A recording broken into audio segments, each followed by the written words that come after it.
Vamos lá para o nosso quadro, então, por favor. Você que está acompanhando o programa Piracicaba agora, muito importante esse momento, quero que você acompanhe conosco. Nós vamos trazer aqui, já conectado aqui conosco, né, Hamilton Bonilha, ele que é infectologista, faz parte da equipe da Unimed Piracicaba, um dos maiores infectologistas do Brasil. Ele que está dando consultas aí, conversando, ajudando, né? Não só aqui, claro, a nossa Unimed Piracicaba, a nossa prefeitura, mas outras prefeituras também. Então é importantíssimo que você acompanhe para a gente esclarecer muitos aspectos a respeito do Covid-19. Vamos para o nosso quadro Saúde Agora, oferecimento Unimed Piracicaba. E nós já estamos com o doutor Hamilton Bonilha, infectologista e coordenador do Serviço de Controle de Infecção Hospitalar do Hospital Unimed. Muito boa noite, doutor. Obrigado. Boa noite, Neto. É um prazer estar aqui no teu programa. Obrigado, muito obrigado. Viu? E hoje, claro, é um momento muito especial para a gente conversar com o doutor aqui e falar um pouquinho, né, sobre tudo que foi disponibilizado, está sendo disponibilizado pelo hospital. E eu já trago uma informação aqui muito interessante, doutor. O hospital da Unimed já atendeu mais de 3 mil casos suspeitos de Covid-19. E hoje a gente vai falar sobre as ações que a cooperativa médica da Unimed Piracicaba tem desenvolvido ao longo da pandemia global para oferecer aos mais de 180 mil beneficiários, né, da cidade e região atendimento de qualidade e assertivo. Isso é muito importante, né? Doutor, começo então a entrevista de hoje perguntando para o senhor: o número de casos do coronavírus na cidade tem aumentado? Ou a gente já pode trazer essa informação que conseguimos chegar ao pico, doutor? Pois não. Bom, nas últimas semanas, nós observamos um aumento significativo do número de casos na cidade e em toda a região, né? E, com certeza, ainda não chegamos nesse pico. O pico é diagnosticado quando nós temos o maior número de pessoas já contaminadas pelo vírus SARS-CoV-2 da doença Covid-19. Acredito que com a flexibilização da economia, né, da quarentena, principalmente, nós tenhamos aí nos próximos 15 dias um aumento maior do número de casos. Isso tem feito com que o setor público procure aumentar o número de leitos hospitalares e os leitos de unidade de terapia intensiva, não só no Hospital Regional, na Santa Casa de Piracicaba, como nos fornecedores de cama. Nós estamos sentindo também um aumento no número de internações nos hospitais privados também, tanto no Hospital Unimed, como na área privada aí do Hospital da Cana, da Santa Casa de Piracicaba. Isso é preocupante porque podemos aí chegar aí ter um maior número de procura no menor espaço de tempo, e isso comprometer aí os leitos, principalmente de UTI em nossa cidade. Agora, doutor, de que maneira, né, a população, isso é bom a gente frisar aqui nesse início de conversa, né, doutor Hamilton Bonilha, de que maneira a população pode contribuir para diminuir os casos, né, a incidência da pandemia? Olha, a população de Piracicaba, eu acredito que ainda não se conscientizou da gravidade dessa doença. É uma doença que tem é muito fácil o contágio dela, a transmissão acontece mesmo em pessoas que não têm os sintomas, e se acontece isso, porque acontece ao falar. Então, o que nós devemos fazer é evitar aglomerações, o que não está acontecendo, né? É só andar pela cidade, você vê o maior número de pessoas. Hoje mesmo passei frente a vários bancos, filas para fora dos bancos, comércio, as pessoas procuram comércio, mesmo o comércio estando fechado, vão à Rua Governador, filas para chegar ao shopping center. Então, é fundamental evitar essas aglomerações. O ideal é se procurar por lugares arejados. A higienização das mãos, seja com água e sabão, com álcool em gel, é fundamental. Não compartilhar utensílios de uso único. E o principal fator, Neto, é o uso de máscara. O uso obrigatório de máscara é fundamental, né? À medida que você utiliza uma máscara e o outro indivíduo também está usando a máscara, o risco de transmissão diminui muito. E esse vírus tem um contágio muito fácil, porque as gotículas de saliva que acaba saindo de um indivíduo que tem o vírus, acaba contaminando não só uma pessoa, mas pode contaminar cerca de 3 ou 4 pessoas. Pois não. Doutor, agora falando um pouco a respeito dos testes, né, para diagnosticar aí o Covid-19, queria que o senhor falasse um pouquinho para a população quais são as diferenças de testes e para quais cada um é indicado, para qual momento? Então, ótima pergunta. Nós temos, o principal teste é a pesquisa do vírus. É o padrão ouro do diagnóstico. Esse exame deve ser feito entre o 3º e o 7º dia de sintomas. Ele é feito através de como se fosse um cotonete, que é colocado nas 2 narinas e na boca do indivíduo, com a finalidade de se coletar secreções, tanto nasal quanto da boca, e com a finalidade do quê? De se identificar o vírus SARS-CoV-2 que causa a doença Covid-19. Esse exame é feito tanto na rede pública quanto na rede privada. Na rede pública, o Instituto Adolfo Lutz, que é de Rio Claro e pertence à nossa regional de saúde, ela tem feito esse exame e com resultado rápido, no máximo 48 horas. No Hospital Unimed, por exemplo, esse exame é feito e é coletado na tenda construída no estacionamento na área externa do Hospital Unimed. Então, esse é um exame fundamental. Você faz o diagnóstico dizendo que a pessoa está portando o vírus que está causando a doença naquele indivíduo. Existe o exame sorológico, que você faz através do sangue das pessoas. Existe o teste rápido, que é um exame que pode ser feito a partir do 8º dia, que ele detecta imunoglobulinas M, que é a chamada IgM, que faz diagnóstico de fase aguda. Esse exame começa a dar positivo a partir do 8º, 9º dia de sintomas, né? E depois aparece uma outra imunoglobulina, chamada imunoglobulina G, que indica uma fase mais tardia da doença.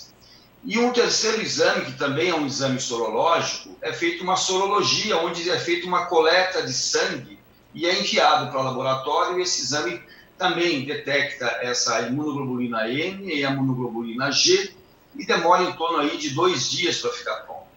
Então, hoje nós estamos diante dessa pandemia com exames adequados para um diagnóstico precoce, e fazendo um diagnóstico precoce, você pode isolar esses pacientes. Isso é fundamental, né? Os países que tiveram maior sucesso no combate ao coronavírus foram países que testaram o maior número de pessoas, conseguiram isolar essas pessoas e evitar a transmissão da doença.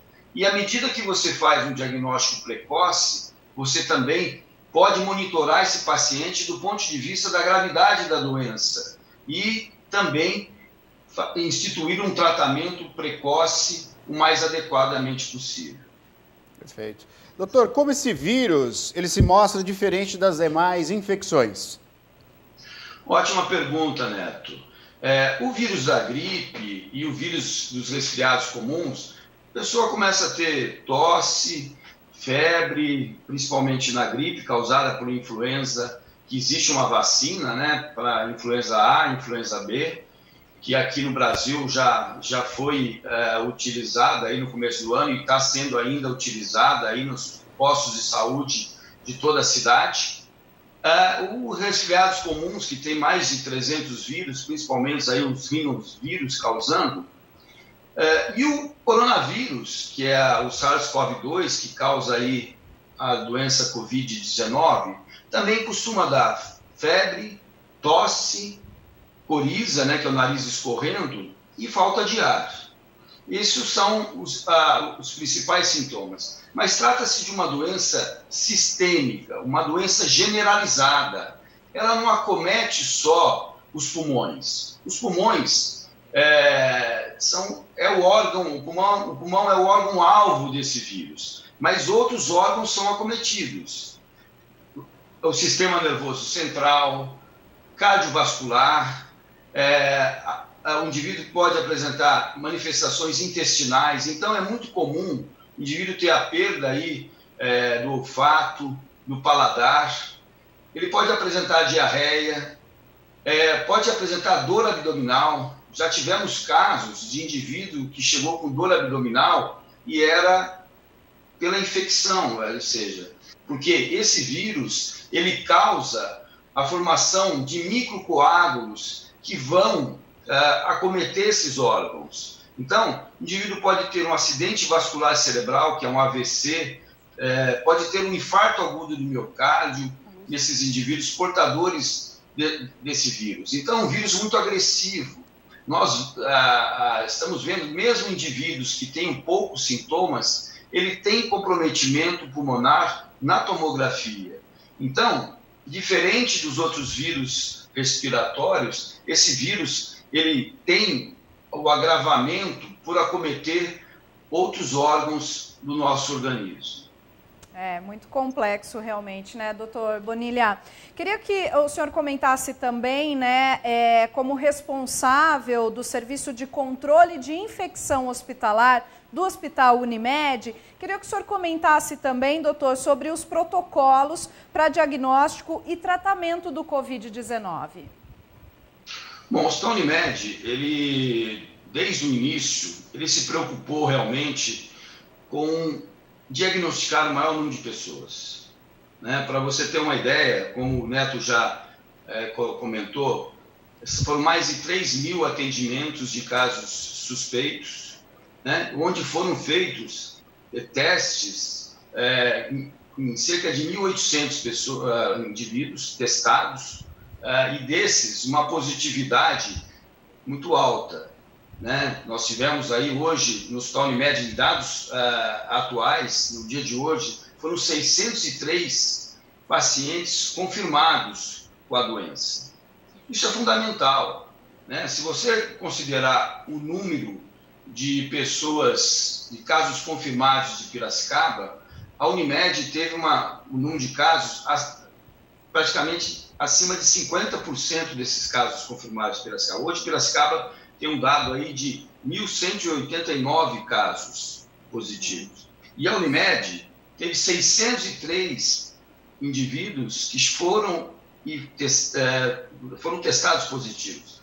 Isso é fundamental do ponto de vista de você ter um fluxo adequado. A Unimed se preocupou muito em tentar isolar esses pacientes, desde a tenda construída no estacionamento do hospital, onde a pessoa que tem suspeita de estar com a doença, ele é atendido por profissionais capacitados, habilitados, os exames são coletados nessa tenda, e conforme a gravidade, o paciente que necessita de internação, ele já tem uma entrada exclusiva, com elevador exclusivo e um bloco exclusivo para atendimento desses pacientes. A Unimed também disponibilizou uma UTI com 8 leitos e agora já com um aumento de mais 6 leitos, totalizando aí 14 leitos e até com a possibilidade de 15 leitos para o atendimento dos usuários Unimed que têm a necessidade de ser assistido em unidade de terapia intensiva. Então, os protocolos institucionais com a finalidade de se fazer um diagnóstico precoce e ter medidas preventivas e um tratamento adequado, eles são fundamentais no combate dessa doença. E o Unimed, desde o início, ele teve a lição de casa da experiência internacional. A experiência internacional sempre nos mostrou que diagnosticar e isolar é o principal fator para se combater esse vírus. Perfeito. Conversamos hoje aqui, doutor, né, Hamilton Bonilha. É muito importante a gente destacar isso, e o senhor falou, e essa referência foi mesmo quando a doença começou, a pandemia, né, ao chegar ao Brasil, se assim podemos dizer, né, não se sabe ainda a precisão quando chegou, mas a Unimed, ela foi a primeira a tomar essa providência, né, se tratando a respeito da tenda. Tem imagem, abre para nós, essa tenda foi mostrada, nós fizemos uma matéria, até então não tínhamos aí nenhum paciente ainda ali, na triagem, né, ainda não estava ainda no pico que está a cidade de Piracicaba. Nós fizemos uma matéria com toda a equipe ali, e isso foi de suma importância, né, doutor? Para a gente até destacar isso realmente, que a Unimed com padrões internacionais, a gente sabe que isso a referência é essa, sem sombra de dúvida, mas a Unimed ela sai na frente a partir do momento que foi destinado ali essa área, com a tenda, com equipamentos, agora com esse reforço na UTI também. E isso, sem sombra de dúvida, foi de suma importância para a cidade de Piracicaba, né? Com certeza. Neto, eu sou infectologista há 35 anos, né? Já tivemos outras epidemias, a mais recente, H1N1. E controla o serviço de controle de infecção hospitalar. Às vezes, a pessoa acha assim, não, eu gostaria de procurar um hospital que tenha 0% de taxa de infecção hospitalar. Isso, nós sabemos que não é o mundo real, mas ele tem que pensar que pode ser que aquele hospital que ele procure uma taxa de 0% de infecção hospitalar, esse hospital não tenha recursos para atender. Porque é um hospital de pequeno porte, é um hospital que não tem recursos diagnósticos, não tem unidade de terapia intensiva, não tem cirurgia cardíaca, não tem serviços de hemodiálise, enfim. É isso que acontece no Covid-19. Você tem que procurar um hospital que tenha todos os recursos necessários para tratar essa doença, que é uma doença generalizada, como eu falei anteriormente. Você pode ter manifestações cerebrais, ter um quadro neurológico, você pode ter um quadro cardiológico, você pode ter uma cirurgia abdominal de urgência, e para isso você precisa ter um staff capacitado para atender. Desde dos serviços dos profissionais não médicos até os profissionais médicos, né? E isso, a Unimed, é excelência nesse sentido, né? Temos profissionais capacitados para isso, temos um arsenal diagnóstico fundamental no tratamento dessa doença. Perfeito. Conversamos então, doutor Hamilton Bonilha, infectologista e coordenador de serviço de controle de infecção hospitalar, Hospital Unimed. Doutor, muito obrigado por abrir um espaço na agenda. A gente sabe que o empenho é total aí, de toda a sua equipe, né? A gente sabe disso, mas é importante a gente trazer essas informações até a população da cidade de Piracicaba. Muito obrigado pela sua participação, viu? Eu que agradeço e peço que as pessoas fiquem em casa à medida do possível. Sem sombra de dúvida. Obrigado. Excelente final de semana. Obrigado, doutor. Obrigado. Aí, então, a participação, né, direto lá do hospital conosco aqui, o doutor Hamilton, que é especialista, sem sombra de dúvida, uma referência para o nosso país.